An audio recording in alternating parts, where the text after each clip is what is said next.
Today, we're going to be talking about if the Washington Commanders should be interested in Kendrick Bourne. Next, we're going to be talking about their most recent roster move. And lastly, we're going to be talking about the Week 1 depth chart. And so before we go ahead and we jump into it, I first want to remind you to hit that subscribe button, just like Jaden Daniels is going to be hitting Terry McLaurin, Deebo Samuel, Zach Ertz, and many others for multiple touchdowns this upcoming season. And so in exchange for hitting that subscribe button, I'm going to give you nothing but daily content around the Washington Commanders. And so make sure that you hit that like, you hit that subscribe, and you join the Washington Commanders Insider family as we talk nothing but Washington Commanders football. And so with that being said, let's go ahead and let's jump into it. And let's start with the latest buzz around Kendrick Bourne. And so this is something that we did not talk about, but this happened a couple days ago. And so this was Ian Rappaport, who tweeted out that free agent wide receiver Kendrick Bourne is visiting the 49ers on Monday and the Commanders on Tuesday. Source said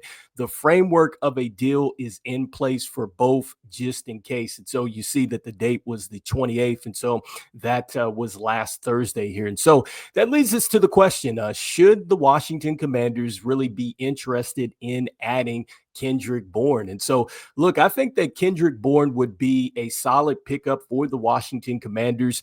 And really, he might be a fit because the first thing that you think about with the addition with Kendrick Bourne is the fact that, Adam Peters knows him because Adam Peters was with the 49ers when they went ahead and they signed him as an undrafted free agent. And so he's got a chance to see just exactly what he can do.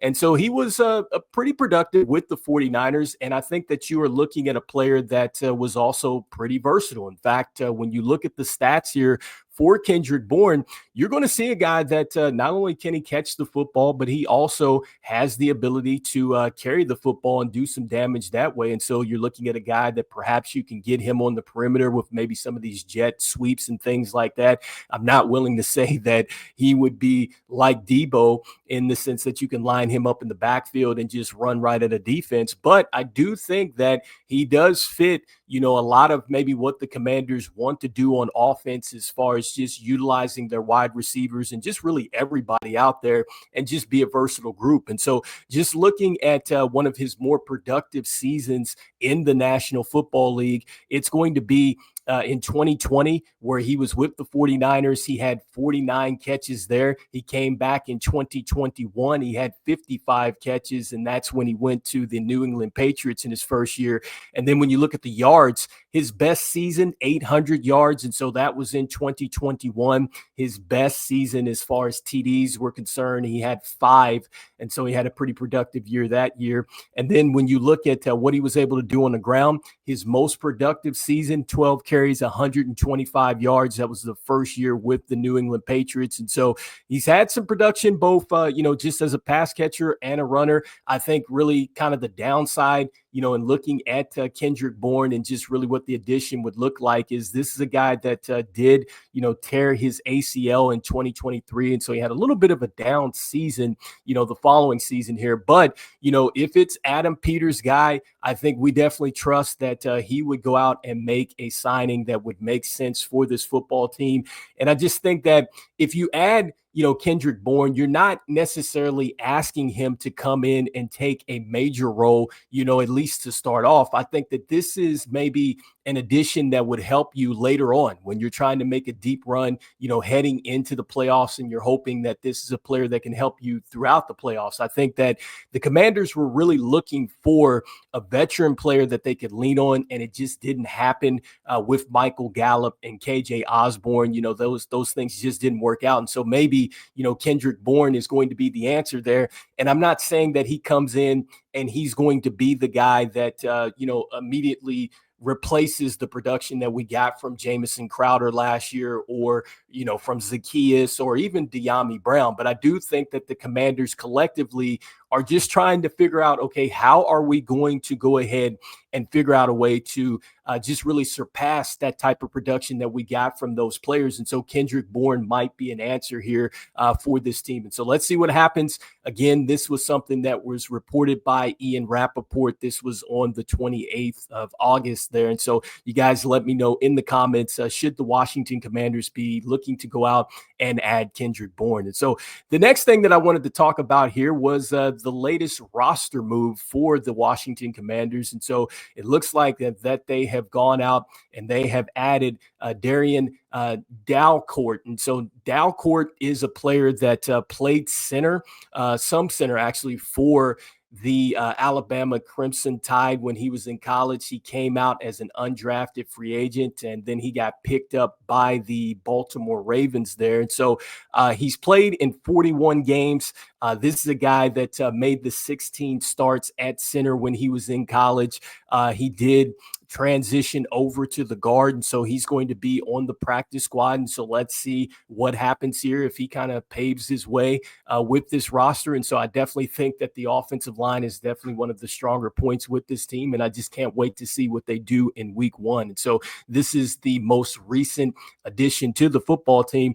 And so then that leads me to the last part of the show, and we are talking about the depth chart and just how that has shifted. And so if you've not got a chance to see this, it looks like that the Commanders have released their initial depth chart coming into week one. And there's a couple surprises here. And so starting with the running back position, again, if you haven't got a chance to see this, right now, the starting running back for the Commanders is Austin Eckler.